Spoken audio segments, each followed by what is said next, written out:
नमस्कार दोस्तों, मैं ऋषि अमोक क्लासेज में आपको स्वागत करता हूं। दोस्तों, मैं आपके सामने एक डिस्ट्रिक्ट के घटना चक्र के एक डिस्ट्रिक्ट को लेकर आया हूं, जिसमें मैं आपसे आपसे समसामयिकी विषय को कवर करूंगा, जिसमें आज हमारा पहला वीडियो है राष्ट्रीय परिदृश्य। दोस्तों, आप सभी लोग जानते हैं, चाहे आप यूपी पीसीएससी एग्जाम दीजिए, चाहे आरओ की एग्जाम दीजिए, चाहे आप बिहार के देने वाले होंगे, इसमें एक समसामयिकी या करंट अफेयर जो है आपके लिए की रूल हो सकता है। क्यों? क्योंकि पीसीएस में लगभग 30 प्रश्न आपको यहाँ से मिल जाएंगे, आरओ में भी लगभग 20 से 22 क्वेश्चन आपको मिल जाएंगे, और बिहार पीसीएस में भी लगभग 20 से 22 क्वेश्चन आपको यहाँ से इस मैगजीन से मिल जाएंगे। कोशिश ये करना है कि आपको यही मैगजीन फॉलो करना और इतना फॉलो कर लेना है इस मैगजीन को, ताकि एक भी क्वेश्चन यहाँ से बचने ना पाए। पूछे यही जाते हैं, बस तरीका क्या है, हमें पढ़ना कैसे ये चीज बदलना है। पढ़ते सभी हैं, लेकिन समस्या ये होती है कि पढ़ने का तरीका क्या होना चाहिए ये किसी को नहीं पता। पढ़ाते सभी हैं, रटाते सही है। हम आपको यहाँ ये कोशिश कराएंगे कि आखिर इस करंट अफेयर से क्वेश्चन कैसे बन सकता है, आपके लिए क्या नया हो सकता है, और आप इसको कैसे कवर करेंगे ताकि एग्जाम में आपको कोई समस्या ना हो। और आने वाले प्रश्नों को चाहे कोड का ऑप्शन दे, चाहे आपको विकल्प के रूप में ऑप्शन दे, चाहे एक प्रश्न बनाए 4 ऑप्शन बनाए, या फिर कठिन निष्कर्ष के रूप में दे, आप इस चीजों को आसानी से टैकल कर सके। ठीक है, तो हमारे चर्चा का विषय ये रहेगा, हम इसको आसानी से आपके सामने पेश करें, ताकि इस ऐसे सरल और इतना स्वाभाविक रूप से पेश करें ताकि आपको समझ में ना समस्या हो, और एग्जाम हॉल में आप बैठें तो भी आपको सॉल्व जब प्रश्न करें तो आपको लगे कि ये प्रश्न मैंने पढ़ा है, सुना है, और इस दृष्टिकोण को हम चर्चा करेंगे। मेन चीज होता है दोस्तों कि किसी भी एग्जाम के प्रश्न पूछे जाने वाले जो आयोग है प्रश्न पूछने वाला, उसका पूछने का एंगल कैसा, उसका दृष्टिकोण कैसा। अगर आपने उसके दृष्टिकोण के हिसाब से पढ़ाई की, स्वाभाविक है आप उसके प्रश्न में अच्छे खासे परफॉर्मेंस कर लेंगे। अगर नहीं कर पाए तो स्वाभाविक है आप उसमें परफॉर्मेंस आपके लिए समस्या क्रिएट करेंगे। ठीक दोस्तों, इसी के साथ हम शुरुआत करते हैं। हमारे आज की पहली न्यूज है क्या, एक राष्ट्र एक चुनाव की मंजूरी। एक राष्ट्र एक चुनाव के प्रस्ताव की मंजूरी। दोस्तों, अभी हाल ही में एक राष्ट्र एक चुनाव के नीचे देखिएगा, एक राष्ट्र एक चुनाव, वन नेशन वन इलेक्शन को मंजूरी प्रदान की गई। पहले नीचे आते फिर ऊपर आते हैं। क्या है, केंद्रीय मंत्रिमंडल, ध्यान दीजिए, केंद्रीय मंत्रिमंडल ने 18 सितंबर 2024 को एक राष्ट्र एक चुनाव के प्रस्ताव की मंजूरी दी। अब आपको पता होना चाहिए, जो प्रस्ताव आया था एक समिति गठित की गई, जिसके आपके पूर्व राष्ट्रपति श्री रामनाथ कोविंद जी थे, और जिन्होंने मार्च 2024 में क्या किया था, इन्होंने अपनी रिपोर्ट सौंपी थी। किसके संदर्भ सौंपी थी कि एक राष्ट्र एक चुनाव के कैसे किया जा सकता है या इस पे क्या प्रावधान हो सकते हैं, जिसमें ये बताया गया है कि जो देश में चुनाव होगा, देश में जो चुनाव कराया, कितने चरण कराया जाएगा, 2 चरण कराया जाएगा। प्रथम चरण में जो प्रथम चरण हो, इसमें लोकसभा और सभी राज्य विधानसभाओं का चुनाव होगा। ठीक दोस्तों, क्या होगा, पहले चरण में लोकसभा और सभी विधानसभाओं में कोट कर रहा हूँ, राज्यसभा और लोकसभा और सभी विधानसभाओं के चुनाव होंगे। और जबकि दूसरा चरण जो होगा, इसमें क्या होगा, पंचायतों के 100 दिन के अंदर कराया जाएगा। और जो स्थानीय निकाय है, स्थानीय निकाय में कौन कौन आ जाएगा, एक पंचायत आ जाएगा, क्या आ जाएगा, पंचायत, दूसरा नगर पालिका, नगर पालिका।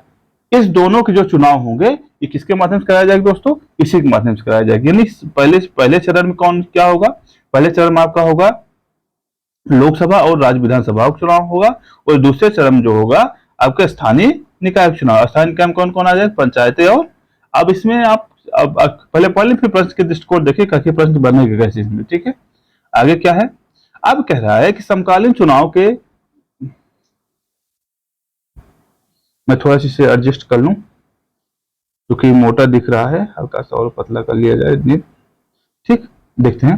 अब कह रहा है समकालीन चुनाव जो हो रहा है, इसमें क्रियान्वित करने के लिए सक्षम के लिए संसद 2 प्रकार के संशोधन कर सकती है।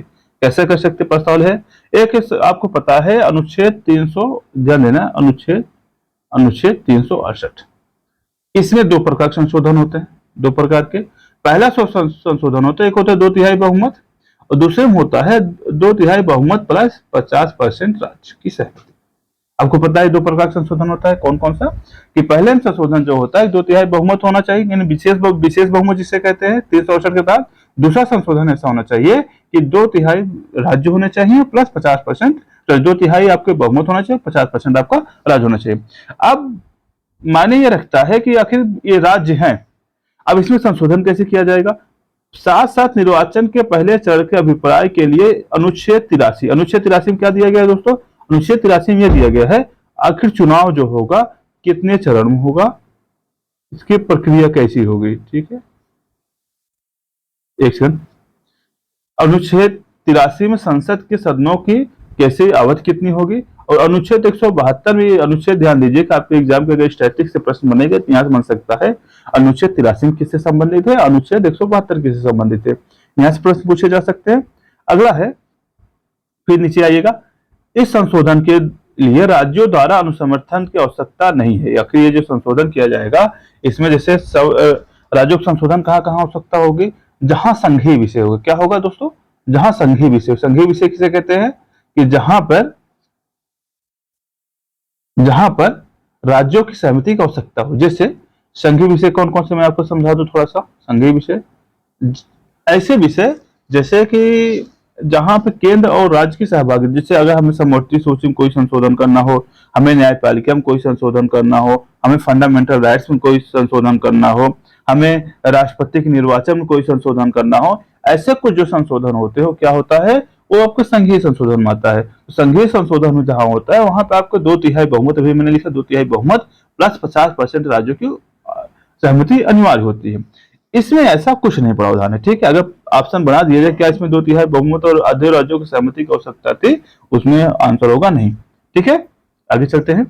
अगला है, आगे इसमें एक्सप्लेन किया गया कि 368 तहत कौन कौन से संविधान संशोधन, दो शर्त है। पहले क्या, प्रथम शर्त है के अनुसार दोनों सदनों के कुल सदस्य संख्या के आधे से अधिक सदस्यों को मतदान किया जाना अनिवार्य है। जबकि दूसरे शर्तों के अनुसार क्या होना चाहिए, 2/3 बहुमत, देखिए 2/3 बहुमत सदस्यों का प्लस 50% राज्यों की सहमति, ये आपका होता है। ठीक, आगे चलते हैं।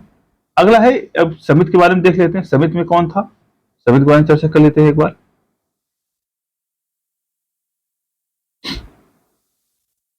जैसे समिति है, समिति में कुल 8 सदस्य थे और इसका गठन कब किया था, 2 सितंबर 2023 को, और इसके जो अध्यक्ष थे राष्ट्रपति रामनाथ कोविंद जी थे। इसमें आपको अध्यक्ष ज्यादा जरूरी है, बाकी जो सदस्य है इनके सदस्य के बहुत ज्यादा, आप एक बार नाम देख लीजिए, जैसे गृह मंत्री अमित शाह, गुलाम नबी आजाद, वित्त आयोग के पूर्व अध्यक्ष एन के सिंह, लोकसभा के पूर्व सचिव सुभाष कश्यप, वरिष्ठ अधिवक्ता हरीश साल्वे, संजय कोठारी, ये सब कुछ दिए गए हैं। आपको इनके नाम की इतनी ज्यादा आवश्यकता नहीं, बस इतना ध्यान देना है कि पूछे क्या जा सकते हैं आपसे। यहाँ से प्रश्न बनेगा तो कैसे बनेगा, अगर हम आपसे चर्चा करें, पहला अगर कूट दिया तो पहला कूट देगा तो पूछेगा दूसरे चरण में कितने दिन के अंदर शर्त पूछा जा सकता है। अगर और कुछ पूछा, और क्या पूछा जाए, पहला ऑप्शन अगर बनाया तो कि इसमें लोकसभा और राज्यसभा की राज्यसभा और लोकसभा की एक साथ चुनाव कराया जाएगा, लेकिन है क्या, राज्यसभा और ध्यान दीजिए, राज्यसभा और विधानसभा के चुनाव एक साथ कराए जाएंगे। दूसरा क्या कि 100 दिन का शर्त दिया गया है, हो सकता है उसमें 6 माह का शर्त देख दे आपको एग्जाम की, 6 माह के अंदर कराया जाएगा। तो ये सब ऐसे कुछ टॉपिक है जो आपको कवर करना। स्टैटिक क्या देखना, स्टैटिक में एक 368 के तहत संशोधन आप देख लीजिए कि आखिर स्टैटिक में जाके जब आप लक्ष्मीकांत पढ़िएगा, घटना चक्र पढ़िएगा, उसमें ये देख लीजिए 368 तहत कौन कौन से संशोधन हो सकते हैं। ठीक, कितने प्रकार को तो मैंने बता दिया, आपको ध्यान में रहेगा। प्लस अनुच्छेद 82 और अनुच्छेद 82, 83 और अनुच्छेद 172 आपके लिए क्या होगा, इंपॉर्टेंट होगा करंट अफेयर के स्टैटिक रूप से। अब हम देखते हैं इसका और स्टैटिक क्या बन सकता है। दोस्तों एक चीज ध्यान देना, 1951-52 से लेकर 1967 तक जब लोकसभा और राज्य विधानसभा चुनाव अधिकांशतः एक साथ कराए जाते थे। ठीक है, और एक जो विधि आयोग है आपका, विधि आयोग ने इन्होंने अपनी 17वीं रिपोर्ट में भी कहा था कि इनके चुनाव जो है एक साथ ही कराए जाने की सिफारिश की थी। ठीक दोस्तों, ये था हमारा एक राष्ट्र एक चुनाव के साथ है मंजूरी। ठीक दोस्तों, आगे चलते हैं। हमारी अगले न्यूज क्या है, पीएम आशा योजना। पहले हम इसको इरेज कर लें हल्का सा।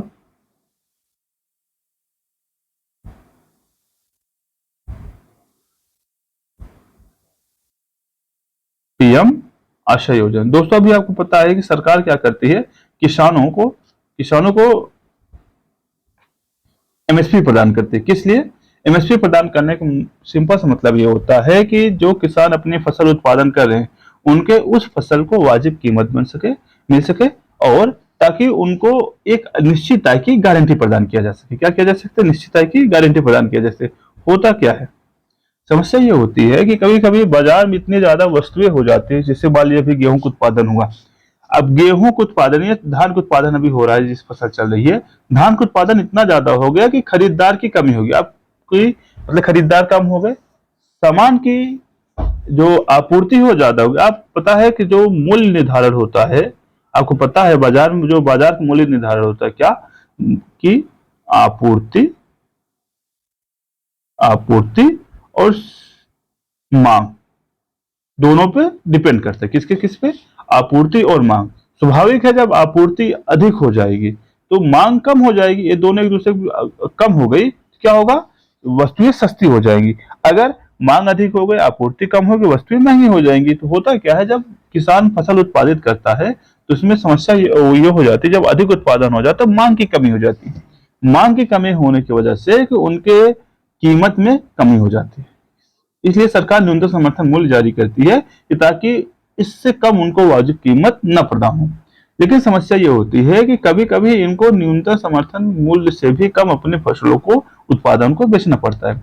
इसलिए सरकार ने 2018 में एक नीति लेकर आई जिसका नाम था प्रधानमंत्री अन्नदाता संरक्षण योजना।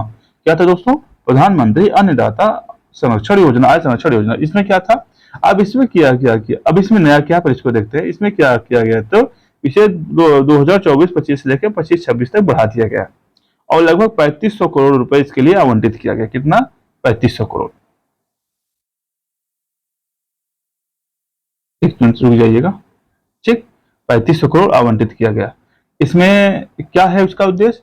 उसका सिंपल उद्देश्य ये है कि किसानों को जो उनके आय की मतलब सामान्यों को, खाद्यों को जो बिक्री हो रही है उसमें जो कमी है उस कमी को पूरा करना, ताकि जो किसान है अपने खाद्य वस्तुओं को आपूर्ति को एक निश्चित उनको कीमत मिल सके। ठीक दोस्तों, उसमें अब देखिए जो इसके नींद कुछ घटक हैं। कौन कौन से घटक है? एक पहले मूल्य समर्थन योजना, ये प्राइस सपोर्ट स्कीम। दूसरा है मूल्य स्थिरीकरण योजना, प्राइस स्टेबिलिटी फंड। तीसरा है मूल्य घाटा भुगतान योजना, क्या है? Price deficit payment scheme. और चौथा क्या है? मार्केट इंटरवेंशन स्कीम, यानी बाजार हस्तक्षेप योजना। इन योजनाओं के माध्यम से, इन घटकों के माध्यम से सरकार क्या करती है, इस जो न्यूनतम समर्थन मूल्य है किसमें? एमएसपी, और जो किसान को वास्तविक मूल्य मिल रही, कौन सी मूल्य? वास्तविक मूल्य मिल रही है, उसमें क्या करती है? समर्थन मतलब कि पूर्ति करती है। ठीक है दोस्तों, आगे चलते हैं। अगली हमारी करंट अफेयर न्यूज है कि प्रधानमंत्री जनजातीय उन्नत ग्राम योजना। दोस्तों, आपको पता है जो जनजातीय क्षेत्र होते हैं ये क्या है?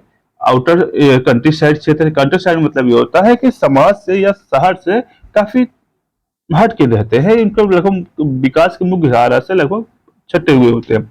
सरकार का प्रयास ये है कि इनको भी समाज की मुख्य धारा में जोड़ा जाए और इनको भी विकास के जो लाभ हैं इनको भी प्रदान किया जाए, अवसर प्रदान किया जाए। अब अब आपको पता है कि सरकार एक बड़ा अच्छी योजना चला रही है कि टूरिज्म एक उद्योग का दर्जा प्राप्त हो चुका है। अब लोग, आप नए युवा जो हैं जाना भी चाहते हैं टूरिज्म की तरफ। इसीलिए सरकार का उद्देश्य है कि जो जनजातीय क्षेत्र है, जनजातीय क्षेत्र में पर्यटन को बढ़ावा दिया जाए। क्या किया जाए? जनजातीय क्षेत्र में भी पर्यटन को बढ़ावा दिया जाए। इसी उद्देश्य से सरकार ने क्या काम किया? प्रधानमंत्री जनजातीय उन्नत ग्राम योजना शुरुआत की। ध्यान दीजिएगा, 18 सितंबर 2024 को, कब? 18 सितंबर 2024 को प्रधानमंत्री नरेंद्र मोदी की अध्यक्षता में क्या किया गया? प्रधानमंत्री जनजातीय उन्नत ग्राम योजना की मंजूरी प्रदान की गई। क्या प्रदान की गई दोस्तों? प्रधानमंत्री जनजातीय उन्नत ग्राम योजना की मंजूरी प्रदान की गई। इसका कुल व्यय जो है 79156 करोड़ रुपया है। ठीक है, और इसमें केंद्र की हिस्सेदारी कितना है? 56.33 यानी 56,333 करोड़ है, और राज्यों की जो हिस्सेदारी है 22,823 करोड़ है। यानी एक रेशियो अगर निकाला जाए तो आगे देखिएगा, इसमें शामिल कौन कौन सा है इस अभियान में? 30 राज्य शामिल हैं और केंद्र शासित 30 राज्य केंद्र शासित प्रदेश शामिल हैं, जिसमें से कुल इनके 549 जिले और 2740 ब्लॉक शामिल होंगे। इसमें उद्देश्य क्या है? कौन क्रियान्वित कर रहा है इसको? इसमें केंद्रीय पर्यटन मंत्रालय। कौन? केंद्रीय पर्यटन मंत्रालय कर रहा है। कौन सी योजना? स्वदेशी दर्शन योजना के अंतर्गत। क्या इसमें किया जाएगा? इसमें यह किया जाएगा इन जनजातीय क्षेत्रों में 1000 गृहों का निर्माण किया जाएगा। ध्यान दीजिएगा, मैं अंडरलाइन कर रहा हूं इसको। कौन सा गृह? 1000 जनजातीय गृह, 1000 गृह आवासों का निर्माण किया जाएगा। क्या इससे क्या होगा? इससे मतलब ये होगा कि इन क्षेत्रों में रोजगार के अवसर को बढ़ावा मिलेगा। किसको मिलेगा? रोजगार के अवसर को बढ़ावा मिलेगा और पर्यटन को भी बढ़ावा मिलेगा, जिससे क्या होगा, जब पर्यटन के इस क्षेत्र में बढ़ेगा, स्वाभाविक है लोगों का आवाजाही बढ़ेगी और उनको सिर्फ रोजगार को बढ़ेगा। आपको पता है सरकार 2018 में एक आकांक्षी ब्लॉक योजना पाएगी। कब? 2018 में एक योजना चली थी, आकांक्षी आकांक्षी ब्लॉक योजना। दूसरा, आपको एक योजना चलाई है अभी हाल ही में 2024 के बजट में जो घोषित किया गया था 2024 में, आकांक्षी आकांक्षी जिला योजना, सॉरी आकांक्षी जिला योजना जो है 2018 में आकांक्षी जिला योजना, और अभी आकांक्षी ब्लॉक योजना चलाया जा रहा है। ठीक है, इन दोनों योजनाओं के माध्यम से क्या किया जा रहा है, ताकि इन जनजातीय क्षेत्रों को क्या किया जाए, डेवलपमेंट या विकास की मुख्य धारा जोड़ने का प्रयास किया जा रहा है। ठीक दोस्तों,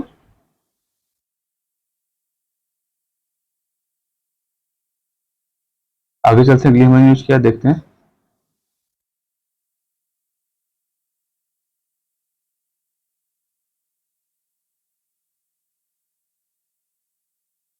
अगला है बायोराइड योजना की मंजूरी। दोस्तों, आपको पता है कि जो खाद्य हम लोग खाते हैं उसमें न्यूट्रिशन की मात्रा कमी होती है, पोषक तत्वों की कमी होती है।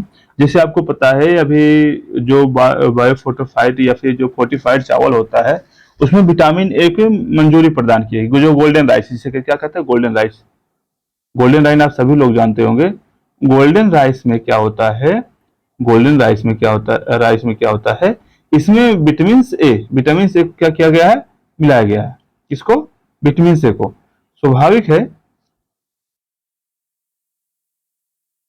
अगर विटामिन से मिला दिया गया तो इससे क्या होगा, अगर हम एक खाद्य भोजन को खाएंगे तो स्वाभाविक उसमें खाना के साथ साथ हमें क्या मिलेगा, भोजन मतलब विटामिन की भी मात्रा भी मिल जाएगी। इसी उद्देश्य के को मद्देनजर सरकार ने इसको शुरू किया है, ये बायोराइड योजना। इसमें क्या है, आगे पढ़ते हैं। 18 सितंबर 18 सितंबर 2024 की तरह दीजिए गया। 18 सितंबर 2024 को प्रधानमंत्री नरेंद्र मोदी की अध्यक्षता में केंद्रीय मंत्रिमंडल द्वारा बायोराइड योजना को मंजूरी प्रदान की गई। क्या है इस योजना में? इसका पूर्ण रूप क्या है? जैव प्रौद्योगिकी अनुसंधान नवाचार उद्यमिता विकास, मतलब क्या, biotechnology research innovation and entrepreneurship development. इसमें क्या है, इस बायोराइड योजना जो है जैव प्रौद्योगिकी विभाग के दो विभागों, कौन कौन सा, जैव प्रौद्योगिकी अनुसंधान विभाग और दूसरा कौन सा है, जैव प्रौद्योगिकी उद्यमिता विभाग को द्वारा विलय करके लॉन्च किया गया है। इस साथ ही बायो मैन्युफैक्चरिंग और बायो फाउंड्री नामक एक नए घटक की शामिल किया गया है। इसमें आपकी एकीकृत योजना बायोराइड के क्रियान्वयन 15वें वित्त आयोग 2021-22 से 25-26 के लिए किया गया। यानी ये जो योजना चलाई जा रही है कब से, 2021-22 से लेकर 2025-26 के लिए चलाई जा रही है। और इसका उद्देश्य क्या है, इधर देखिएगा, नवाचार और जैव विविधता को बढ़ावा देना और साथ ही जैव प्रौद्योगिकी के क्षेत्र में मानव संसाधन को विकसित करेगी। इससे क्या होगा, इसे ध्यान दीजिएगा, इसे मैं फिर सीरियस करके दिखाता हूं।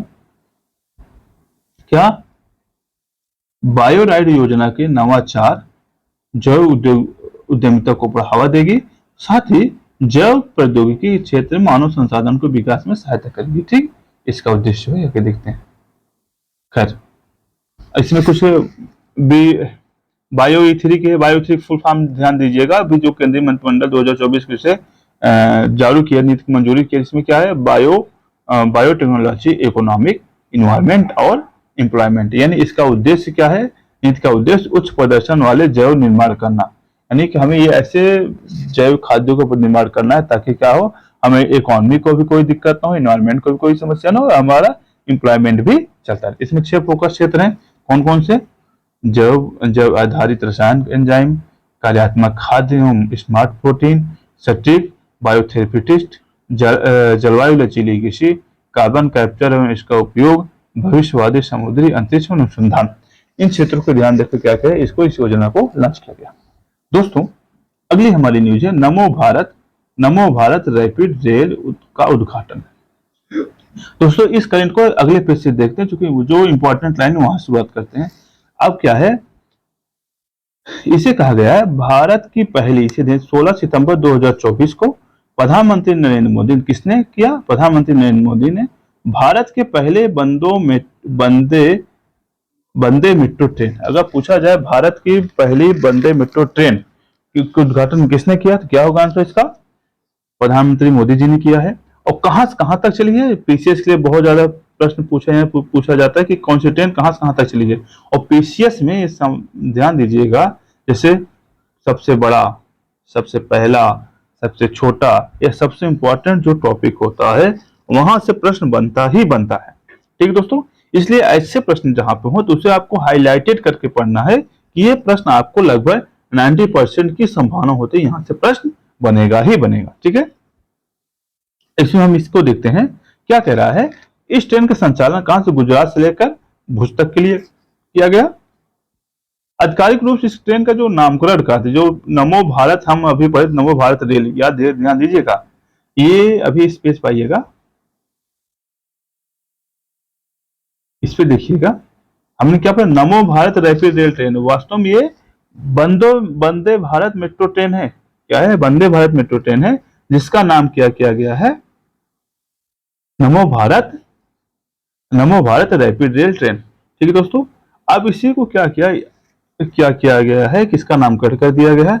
आखिर मेट्रो और इसमें अंतर क्या है? अगर पूछा जाए कि मेट्रो और नमो भारत रैपिड रेल में या वंदे मेट्रो ट्रेन में क्या अंतर है, इसमें ध्यान दीजिएगा। जो मेट्रो होती है, मेट्रो आमतौर पर शहर की सीमा के अंतर्गत रन करती है। कहाँ करती है? शहर की सीमा के अंतर्गत रन करती है। जबकि नमो भारत जो रैपिड रेल ट्रेन है, एक अंतर शहर कनेक्टिविटी प्रदान करती है। अंतर शहर का मतलब मान लीजिए आप प्रयागराज में रहते हैं, प्रयागराज के जो क्षेत्र है जैसे नैनी है, गोविंदपुर है, तेलियरगंज है और सिविल लाइंस, इस सब क्षेत्रों के अंतर्गत जो मेट्रो चली, मान चलिए वो क्या है आपका? अंतर शहर हो गया, मतलब एक ही शहर के विदिन शहर हो गया। अब हुआ क्या, और अंतर शहर होता है, जैसे इलाहाबाद है, लखनऊ को कोई जोड़ दे, इलाहाबाद है, कानपुर को कोई जोड़ दे, इस प्रकार जो मेट्रो चलेगी इसे कहते हैं अंतर शहर कनेक्टिविटी या इंटरसिटी कनेक्टिविटी। ये जो नमो भारत ट्रेन है ये इसी के लिए प्रदान की गई, मतलब लॉन्च की गई। ठीक, एक तो यहाँ से आपको करंट मिलेगी। दूसरी एक चीज जो बहुत ज्यादा इंपॉर्टेंट है, 1 सितंबर 2024 को, इधर दीजिएगा, 1 सितंबर 2024 को रेल मंत्री अश्विनी वैष्णव ने क्या बीईएमआई लिमिटेड बेंगलुरु के रेल परिसर में भारत की पहली Vande Bharat sleeper train set, बहुत ज्यादा, मतलब ऐसे प्रश्न आपके लिए 90% संभावना होती है पूछा ही जाएगा। ठीक है, ऐसे प्रश्न क्या होते, क्या करते हैं, 90% संभावना होती है पूछे जाने की। अगर पूछा जाए भारत की पहली Vande Bharat sleeper train set कहाँ रवाना किया गया, क्या होगा उसका आंसर? बेंगलुरु में। क्या होगा उसका दोस्तों? बेंगलुरु में। और अगर पूछा जाए किसने किया, रेल मंत्री कौन? अश्विनी वैष्णव। अगर पूछा जाए कि नमो भारत रैपिड रेल का उद्घाटन कहाँ किया गया, उसका आंसर क्या होगा? अहमदाबाद से भुज के बीच में चलेगी। और किया किसने? पीएम मोदी जी ने किया। ठीक दोस्तों, आगे चलते हैं। अगला है मिशन मौसम।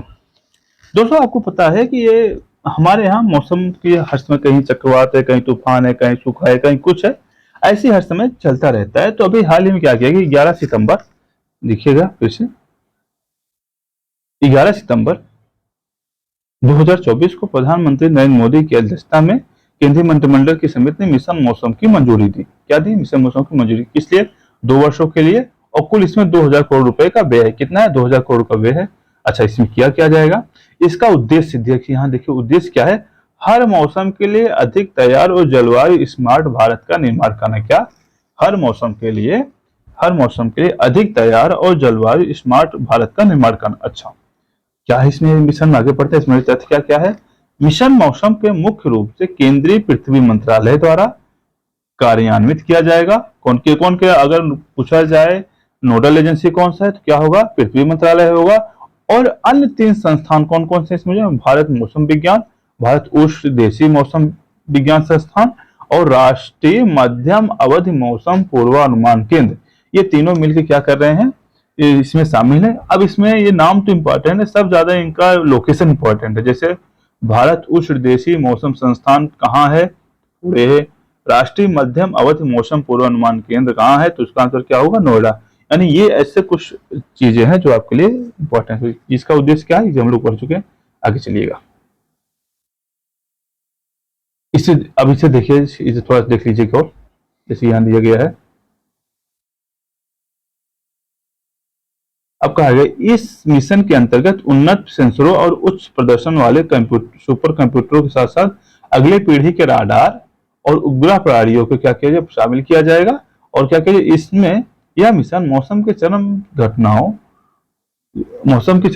और जलवायु परिवर्तनों को निपटने के लिए जानकारी प्रदान करेगा। ठीक है दोस्तों, आगे चलते हैं। अगला हमारा न्यूज है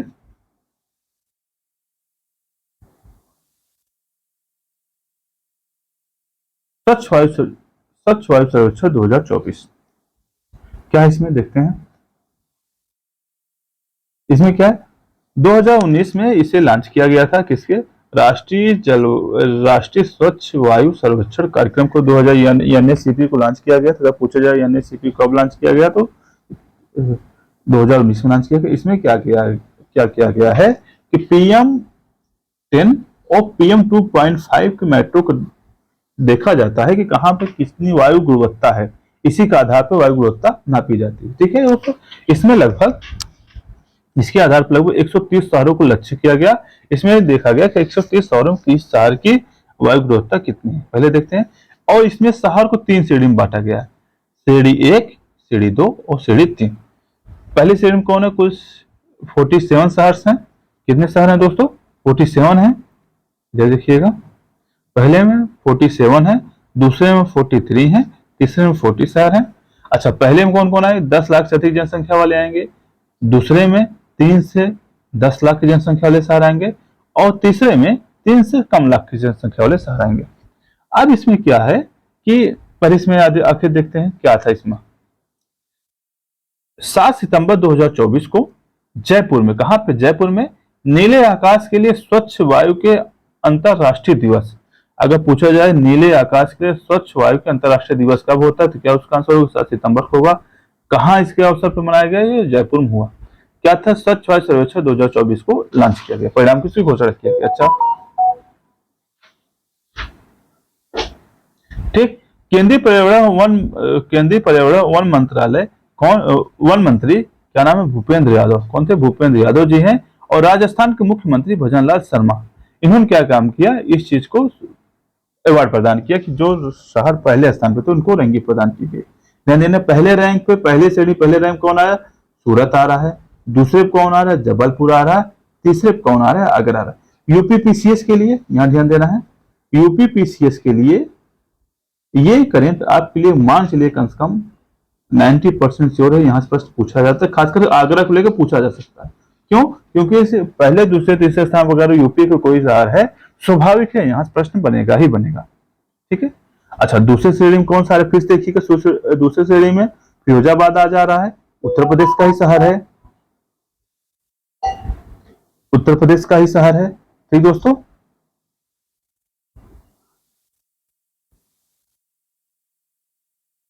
उत्तर प्रदेश का ही शहर है। दूसरा है अमरावती, महाराष्ट्र का शहर है। तीसरा है झांसी, ये उत्तर प्रदेश का शहर है। यानी दूसरा श्रेणी भी आपके लिए इंपॉर्टेंट है। तीसरा श्रेणी है रायबरेली, नलगोंडा आंध्र प्रदेश और नालागढ़।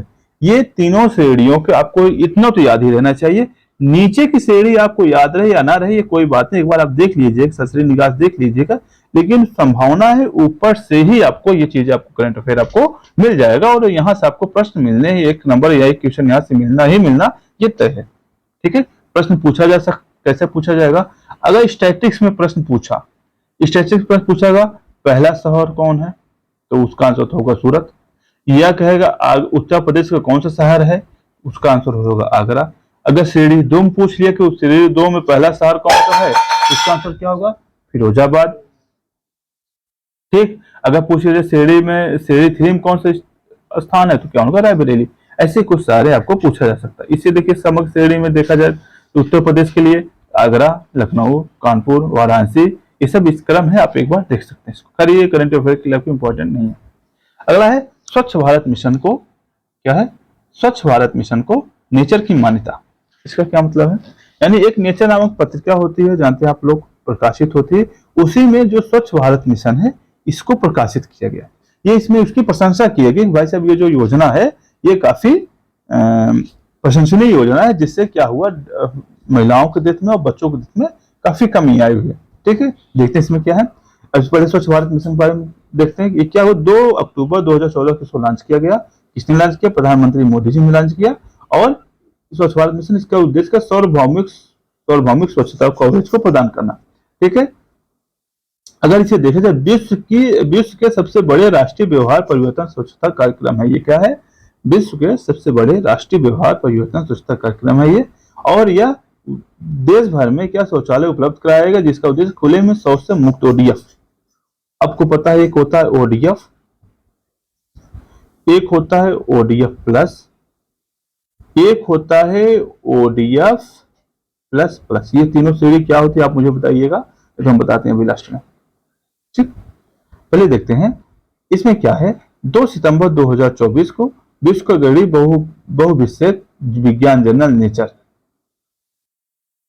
देखिएगा,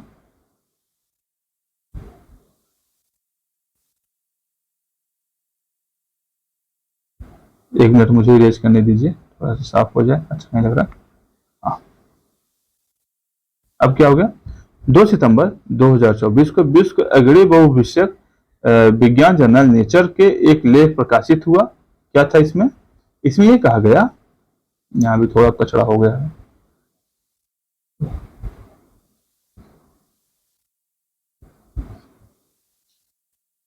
इसमें कहा गया है, इसका शीर्षक क्या था? स्वच्छ भारत मिशन।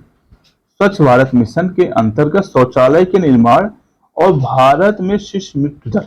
इसका जो शीर्षक था कि भाई साहब, स्वच्छ भारत मिशन के अंतर्गत शौचालय के निर्माण और भारत में शिशु मृत्यु दर। अच्छा, इस लेख के तहत नेचर द्वारा संचालित एक अध्ययन को परिणाम को प्रकाशित किया गया। क्या परिणाम था?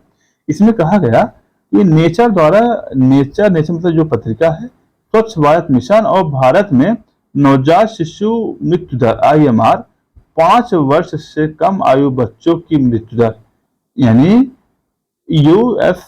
U5MR के मध्य एक संबंध स्थापित किया। क्या था? इसके तहत शिशु और बाल स्वास्थ्य के लिए, शिशु और बाल स्वास्थ्य के लिए स्वच्छ भारत मिशन लाभों की पड़ताल की गई। क्या किया गया? स्वच्छ मतलब इसमें देखा गया स्वच्छ भारत मिशन जो चलाया गया, आखिर उसका फायदा क्या हुआ, बच्चों की मृत्यु दर पर क्या फायदा हुआ और स्वास्थ्य पर उनके क्या प्रभाव पड़ा।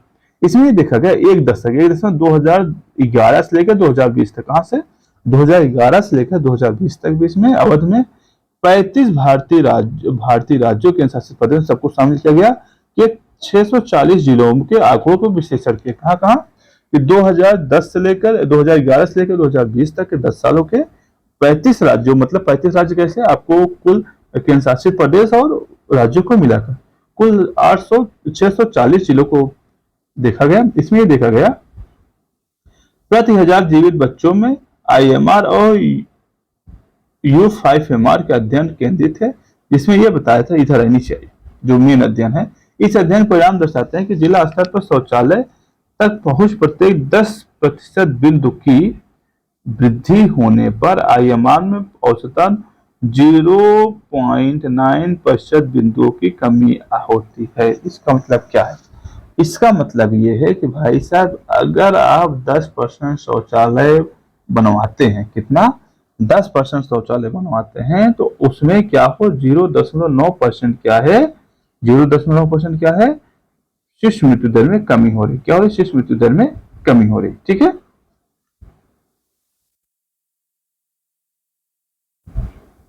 कहते हैं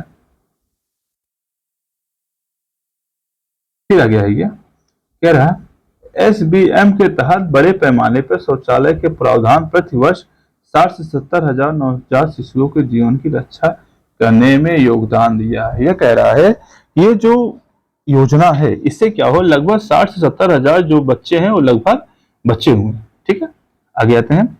स्वच्छता ही सेवा अभियान, इसे क्या है देखिएगा ब्रैकेट में, स्वच्छता ही सेवा अभियान 2024 का आयोजन 17 सितंबर, एक सेकंड रुक जाइएगा, हाँ इधर क्या 17 सितंबर 2024 से 2 अक्टूबर 2024 तक किया गया। अगर पूछा जाए स्वच्छता ही सेवा अभियान कब से कब तक चला, 17 सितंबर 2024 से 2 अक्टूबर 2024 तक किया गया। स्वच्छता ही सेवा अभियान का आयोजन प्रतिवर्ष स्वच्छ भारत दिवस के स्वच्छ भारत दिवस, जैसे आपको पता है स्वच्छता दिवस के रूप में जो मनाया जाता है 2 अक्टूबर से पहले किया जाता है। इस अभियान का आवासन एवं शहरी मंत्रालय, ध्यान दीजिएगा अगर पूछा जाए दे दिया जाए भैया ये पेयजल स्वच्छता विभाग और जल शक्ति मंत्रालय के सहयोग से किया गया है। अगर इसमें मंत्रालय से आपसे पूछने के बजाया जा सकता है। और इसका जो विषय है, विषय से ज्यादा इंपॉर्टेंट है क्या है, स्वभाव स्वच्छता संस्कार, स्वभाव स्वच्छता संस्कार स्वच्छता, 4S।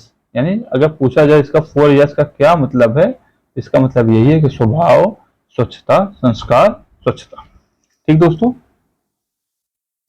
दोस्तों, आज हमारी अगली न्यूज है क्या, देखिएगा 13वां विधि आयोग का गठन। विधि आयोग कैसी है, विधि आयोग कैसी संस्था है आपकी, एक गैर सांविधिक निकाय। विधि आयोग का काम क्या है, विधि आयोग का काम ये होता है देश में जितने भी कानून चल रहे हैं, जितने चाहे आईपीसी हो, सीआरपीसी, हालांकि इसका नाम चेंज हो चुका है, जितने भी चीज चल रहे हैं इसमें क्या सुधार हो सकता है, क्योंकि ये जो कानून है कॉलोनियल एरा के हैं, इसमें क्या संशोधन हो सकता है, क्या कोई ऐसा प्रावधान तो नहीं है जो हमारे देश हित में नहीं है या हमारे नागरिकों के हित में नहीं है। इसी के मद्देनजर विधि आयोग का गठन किया जाए। विधि आयोग हर समय क्या करते हैं, इसको देखती है, अवलोकन करती है, फिर उसी हिसाब से उसको क्या करती है, सिफारिश करती है सरकार से, सर इसे हटा देना चाहिए, इसे शामिल कर दिया जाना चाहिए। ये शासन प्रणाली के एक मूलभूत तत्व है और होना भी चाहिए, जरूरी भी है। ठीक है, देखते हैं 2 सितंबर 2024 को, कब, 2 सितंबर 2024 केंद्रीय विधि न्याय मंत्रालय द्वारा भारत के 23वें विधि आयोग का गठन किया गया। इसका कब किया गया, 2 सितंबर 2024 को। कौन सा था, 23वां। राष्ट्रपति कौन नियुक्त किया, राष्ट्रपति द्रौपदी मुर्मू ने कितने वर्ष के लिए, 3 वर्षों के लिए। कब से, 1 सितंबर 2024 से 31 अगस्त 2027 तक के लिए। कब से कब, ये देखिएगा 1 सितंबर 2024 से 31 अगस्त 2027 तक के लिए नियुक्त किया गया। इसमें कौन कौन शामिल होगा, एक पूर्णकालिक सदस्य होता है, एक पूर्णकालिक अध्यक्ष होता है, 4 पूर्णकालिक सदस्य होते हैं, एक सचिव होता है विधि कार्य विभाग का, सचिव विधायी विभाग का, और 5 अंशकालिक सदस्य होते हैं। ठीक, इसका मुख्यालय पूछा जाए विधि आयोग को कहाँ होता है, नई दिल्ली में होता है। दोस्तों अब तक 22 विधि आयोग को गठन किया गया है, जिसका कार्यकाल 22वें का 31 अगस्त 2024 को समाप्त हो गया। क्या जो ऋतुराज अवस्थी साहब थे, इन्होंने क्या किया, इन्हीं को 22वें विधि आयोग का अध्यक्ष नियुक्त किया गया। इसमें आपके लिए ध्यान दीजिएगा, पूछा जाए पहला विधि आयोग का अध्यक्ष कौन है, ये भी ध्यान देना है, पहला कौन था। ठीक है, और 23वां का भी नाम तो नहीं निर्धारित हुआ है, ये सिर्फ ध्यान दीजिए देने वाली चीज। ठीक है, आज के लिए बस इतना ही दोस्तों। अगर आपको हमारा वीडियो अच्छा लगा हो तो कृपया चैनल को लाइक करें, सब्सक्राइब करें, और हमारे टेलीग्राम जो है अमोघ क्लासेस करके है, अमोघ, इधर देखिएगा मैं इधर लिखता हूं अमोघ,